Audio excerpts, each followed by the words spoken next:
CNN Center in Atlanta with the latest headline news. I'm Bob Lozier. A cigar and a smile. That's how many will remember legendary entertainer George Burns.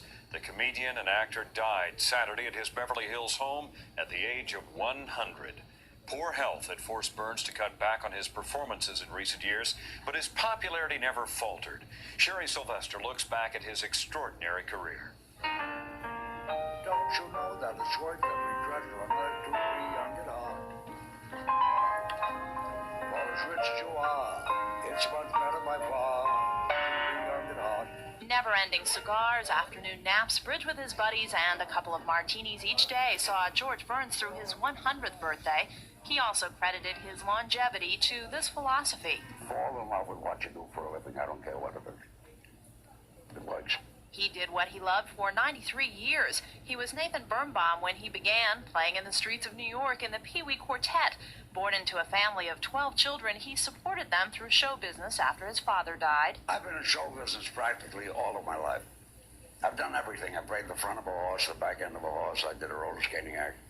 I was a magician, a juggler, a singer, a dancer, a monologist, a straight man. You name it, and I tried it. He was still in vaudeville when he met Gracie Allen. He took the name George Burns, and the two became a team. We were what you call a disappointment act. If an act got sick, we'd take their place. And that went on for about 2 months. Then we took somebody's place in a very good theater in Bushwick and Brooklyn. That was 2 shows a day, the big time. And we did well. And we stayed there. We stayed. Gracie stayed, and I stayed with her. They married in 1926 and had 2 children. Over the next 4 decades, Burns and Allen would star in radio, television, and film. Look, nothing. Ace of spades. Nothing. Ace of Just spades. a minute. 1 minute. Nothing. Where are the cards? Oh, I can't do it with the cards yet. Gracie was Nothing. what I would find. Before I'd work with Gracie, I'd go out on the stage and see which way the wind is blowing.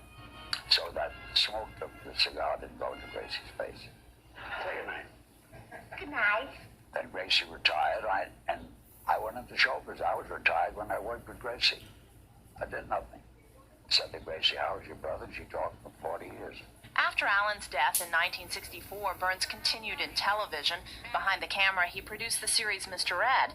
A 35-year absence from film ended when he stepped into a role in The Sunshine Boys. It was to replace his best friend in the world, Jack Benny, who died.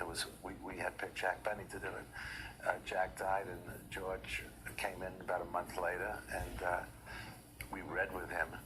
And really, it was unnecessary because you could tell right away he was great. My blood circulates. I'm not saying everywhere, but it circulates. I've been lucky. I'm into pink. I was looking for a minute. I thought you were having a hot flush. The role brought him an Oscar at 80. He played God at 81, picked up a recording contract at 84, and won a Grammy. Then he began writing, 10 books in all. He received an honorary doctorate and stars on the Walk of Fame. This is my 3rd star. If I get another star, I get to keep the sidewalk. During the 90s, his 90s, he continued to work at his office every day. He played concert dates until a fall in the bathtub sidelined him. Those who celebrated his 100th say he was energized by work.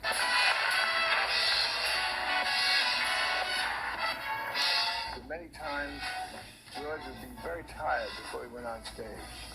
And they play English Behavior, which was entrance music.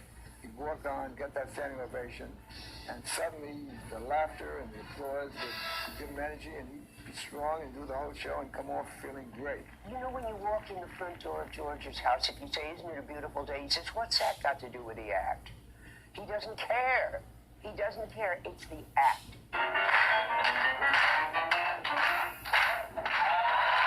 You asked me to get up to do my act here.